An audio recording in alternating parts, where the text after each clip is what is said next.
Hi everyone, welcome back to my channel. My name is Mary Jane and this is MJ Money Matters. Here in this space I show you how I use the zero-based budgeting method to control and maintain a simplified money life. If that sounds like content that you are interested in, I would love it if you would hit the subscribe button, hit that notification bell, and stick around for more. So today I am working on my budget for the week, and if you followed me before, you know that I have a very variable income because I'm primarily working as a fine dining server at the moment.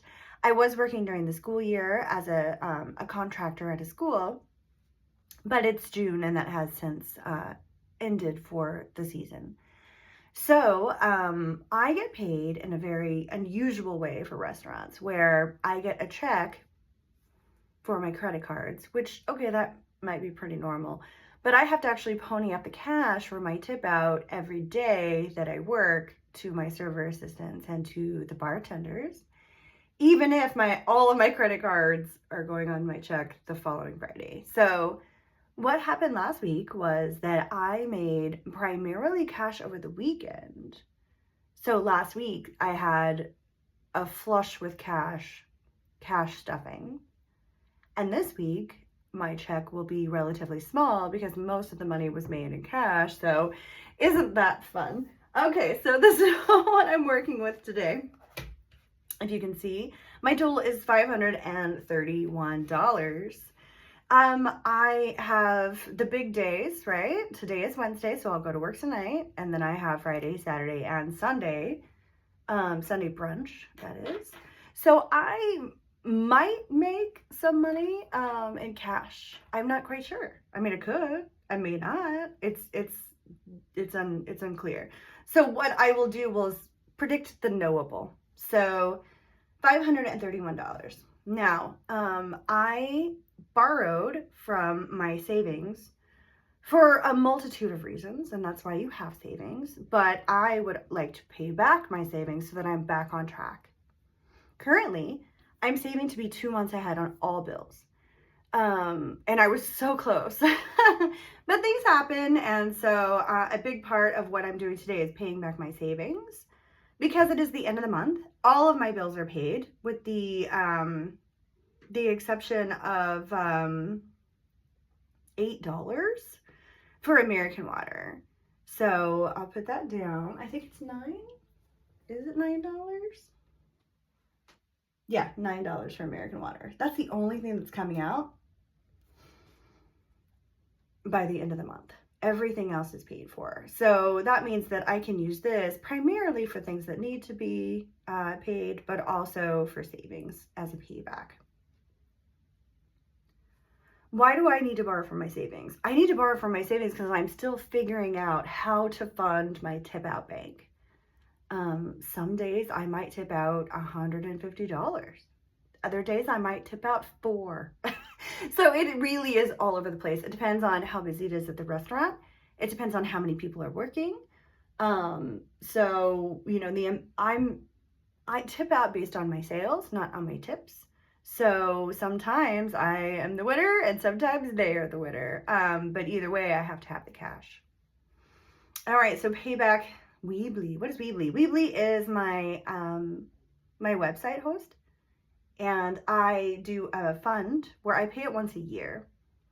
So I have an envelope where I put in a certain amount every month so that when that bill is due, I have all of it and I don't have to think about it and everything's good. Well, I had to borrow from Weebly to pay my tip out. This notorious tip out. It's really caused havoc on my cash stuffing life, but I'm determined to work out a workable solution. Added an envelope for the tip out bank, but I'm just going to keep padding it so I can stop stealing from myself. But I am going to go ahead and pay back Weebly $21. I owe a total of $75 to them, but over time we will get there. Dallas box, which is my mailbox that I pay for at Dallas, is $31. Again, I've paid that 6 months in advance. But I'm working on my envelopes so that when that 6 months comes up, I have all the money in my envelope to go ahead and pay it. it's cheaper to do it that way, and I really want to get my Detroit mailbox this way as well, but I'm working on it. My water bill. So this month my water bill is $44. Much better than whenever when I finally got water, because I moved here. This is a former abandoned house. I moved here, there was no water. Well, I finally got water working, there was no hot water. When I finally got the hot water working, well, then there was a leak, and you know, my water bill was very expensive. So this tells me that everything was fixed and we are all good. So that's an incredibly awesome sign. The American Water that I owe $9 to. So this is my second house. I owned a house previously. It's been quite a long time since I sold it. It was in Fort Worth, Texas. And I was driving down the road one day and I saw all this water coming down the street. And I was like, oh, that's not good. That poor person. That poor person was me. A water main had broke and water was just gushing out. Luckily, I was saved by like a quarter of an inch. A quarter of an inch. It was on the city's property side. Just a little bit further down and it would have been my problem. Now, the water bill was my problem. The water bill that particular month, I remember, was over $1,000. They worked with me a little bit. For the most part, I had to pay over $1,000 for the water bill because of that water main break. But it wasn't responsible for the pipe burst, which I was told cost around $40,000. So that was incredibly scary. And that's not something that my home insurance was going to handle. It was not covered. So when I was contacted by American Water through the Detroit Water Department saying, you know, we will insure your pipes in case of a water main break, I was like, you know what? That's already happened to me once. And I don't want to say I'm going to get hit by lightning twice. But for $9 a month, I'll do that. So it's a pretty insignificant amount of money, and it really, it hurt, you know, paying $1,000 for water really, really hurt. At the time I was a theater teacher, so, you know, I had a very fixed income, and part of the reason why I sold my house, because, you know, teachers are just not compensated fairly.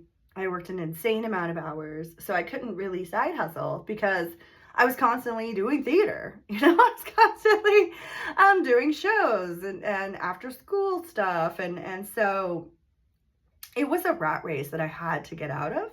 And I'm really, really glad I did. I miss the kids, not the adults. And yeah, so with this house, I protect myself and my water main with that $9 a month.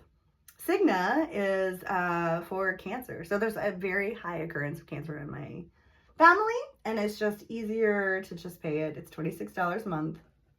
So in the event if I was diagnosed, it would help cover a lot of my bills. So I'm like, sure, why not? Let's do it. I've had this account for, I don't know, 8 or 9 years now. So the tip out bank. So I don't know. I don't know if this is gonna be good enough, or I'm not sure. I know day before yesterday when I worked on Monday, I contributed, I think, $50 to my tip out bank that I made in cash, which I'm like, that also messes me up because that's money I'm not showing on my channel for my cash stuffing, but whatever. So I'm going to go ahead and put $50 towards the tip out bank. It may be enough. It may not. I'm not sure. We shall see. But a lot of the cash that I'm making, I'm padding into the tip out bank so that I don't have to, again, keep stealing from myself. It's very frustrating. Gas, $50.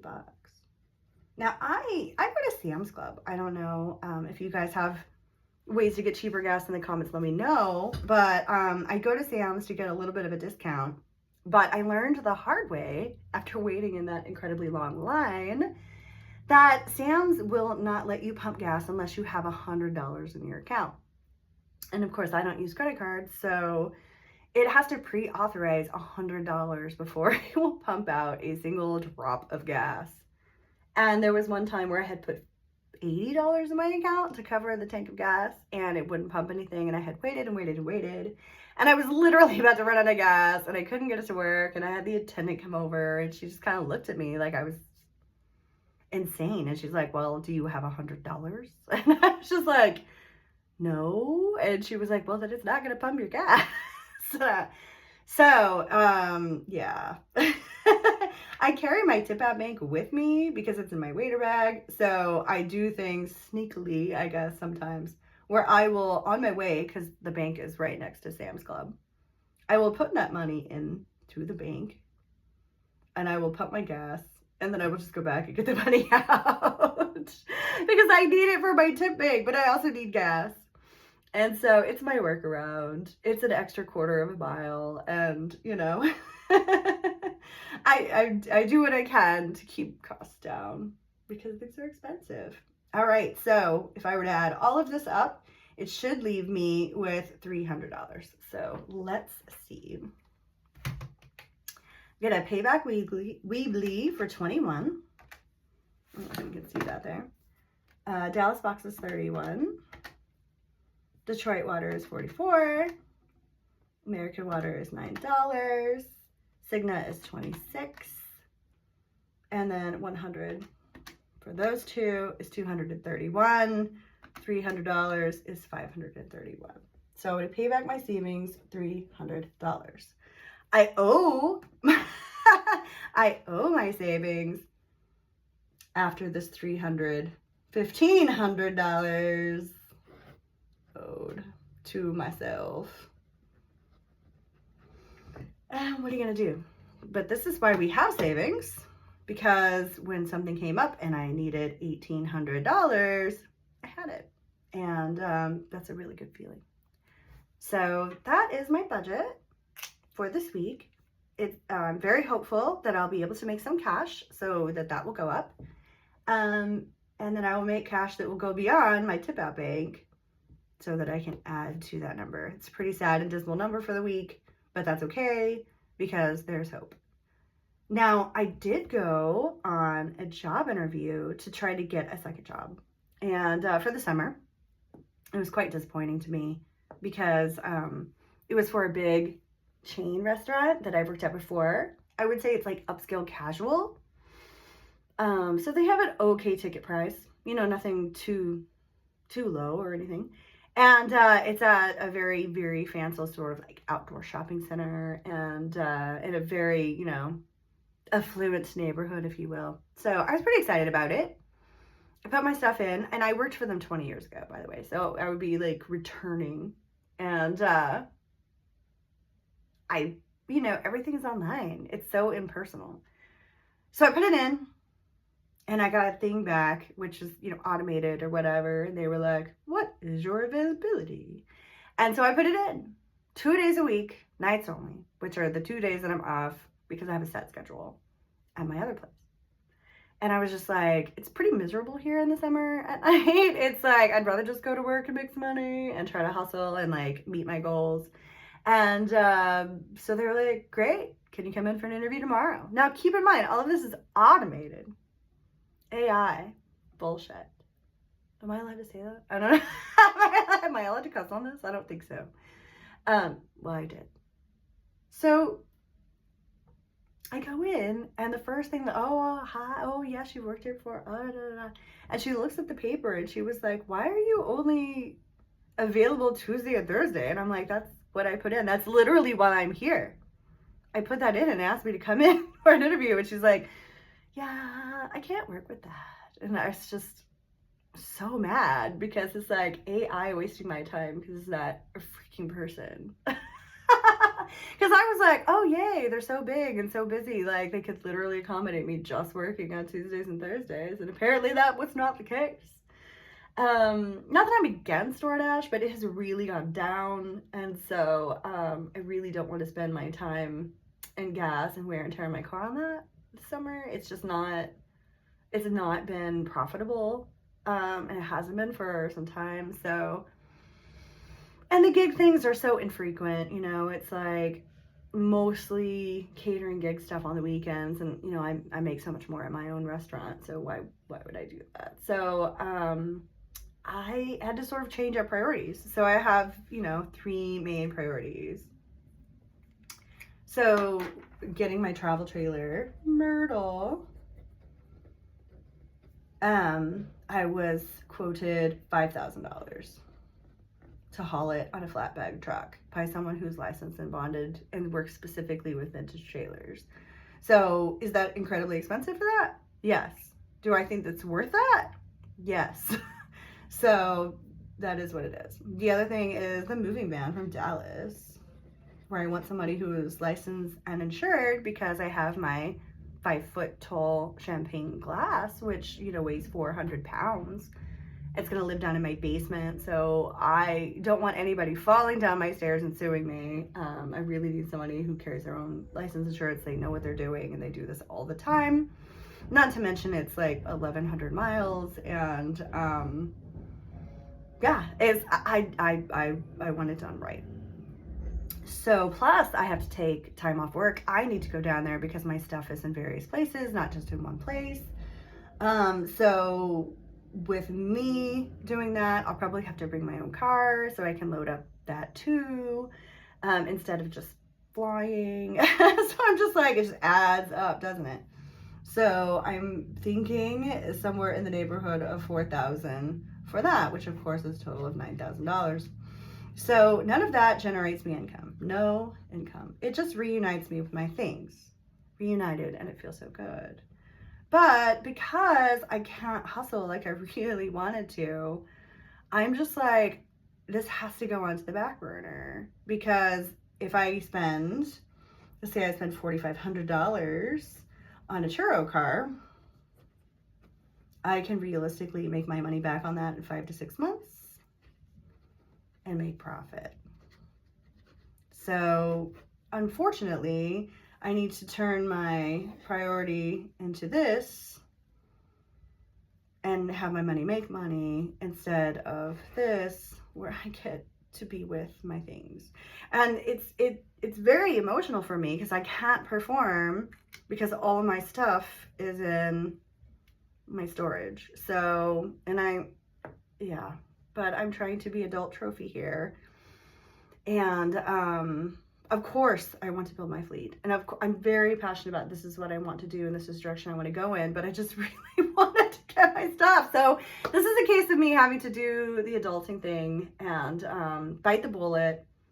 And I really wanted to hustle this summer, and I do hustle on the patio when I'm working, but I really wanted to really double it up like I was in the winter, where I was hustling. I was working 85 hours a week, and I made all these things happen because I hustled.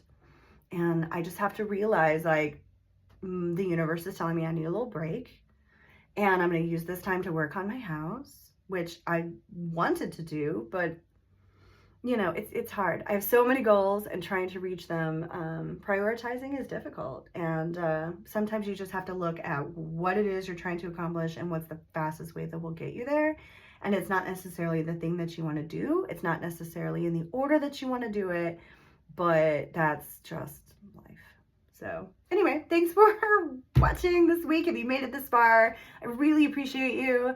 If you're interested in what it's like to buy an abandoned house, you can follow me on Instagram, Mortimer Mezzanine. And I really am loving having this channel and working hard on this. So thanks for being here. Bye.